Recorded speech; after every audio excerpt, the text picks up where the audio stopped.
So mo na ito makaluya no. Makaluya jud ning walay kwarta. Labi na wala na isulod imong pitaka o pati ang bulsa. Luya basta nang luya. Maunang karon, manarbaho ra ta. Bahala ba ta sweldo diri Kay trabaho man ang atong gi-applyan. Maunang dili ta makapasa to sweldo.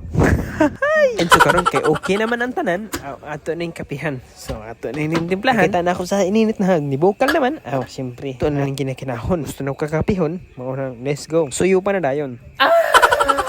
Kaya, ilabas ng mahiwagang Nescafe. Kasi ang ating coffee, yun nga, Nescafe. Kaya, hinali ko na dayon para sap ang lasa. Pero nakalimutan ko pala. Atas pala ako diri Muna ako nang itanggal pero naglisod ko kay isara. Pero sa natanggal, nabulag na gid sila. Dili para sa iya na may biya raw iya. Aray ko boy.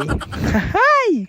Bossy. And so yun nga, patuloy ta sa atong topic karon. So the topic is, ang bear brand is wala nang laman. Wala nang laman, mo nang karon na lang. Taman ang atong bear brand.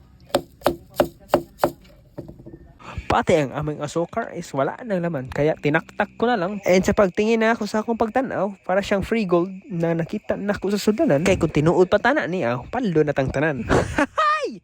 Paldo yarn. Meron kami free gold. So dito na nga sa unahan, pagkita na ako sa kumpita ka na wala nang laman.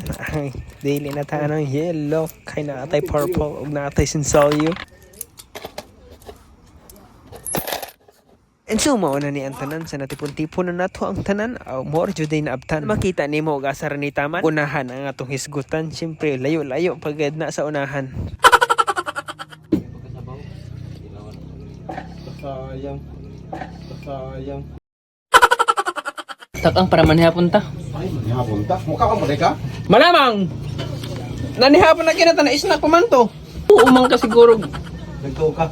Nagduog Nagtuo ka timplahan na ini. Agi hurot sa day sa kasukar. Isa ra ka ni timplahan. Bitiison man sab gana. Dabites kabakakan. Kadagana ay ana oh. Haman. Kanto. Kana kay duha man na katong akong gamit kay isa ra. Kaami eh. Kami naman ang magkape ngayon.